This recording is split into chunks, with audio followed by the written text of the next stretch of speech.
Hi, welcome to the Mammoth Tech Show. I'm Jeff, and today we'll be looking at a Dashcam, and it's the Motorola MDC100.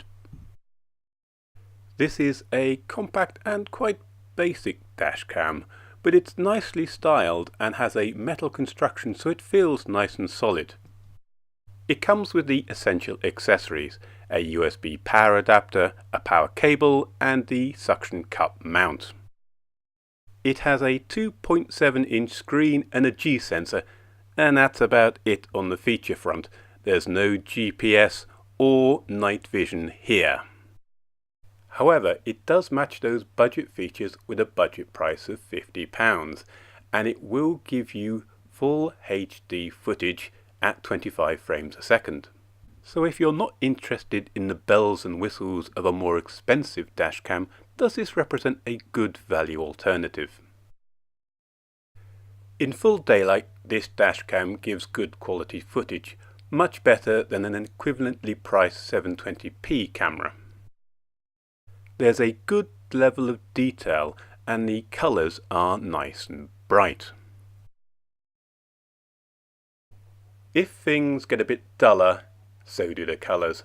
However, the level of detail still remains good. However, as the light goes, so does the image quality. If there's sufficient street lighting, then you'll get fairly usable footage.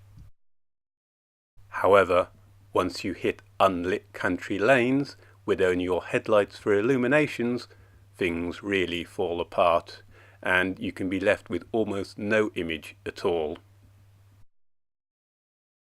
So, if you live in the sticks, then this may not be the dashcam for you.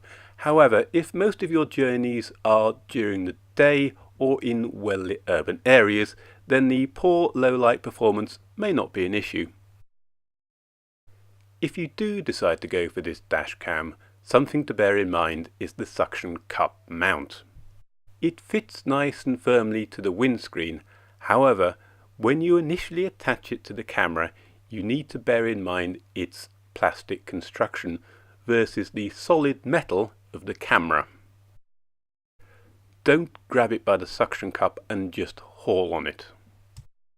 Instead, hold it by the stem as close to the camera as possible and wiggle it left and right to work it down the slot until it's fully seated.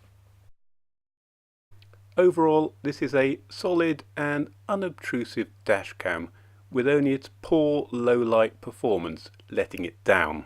So, if you have any experience with this dashcam, why not share it in the comments? Or if you know of an alternative budget dashcam, let us know. I've been Jeff, this has been a Mammoth Tech Show, and you've been very kind to watch.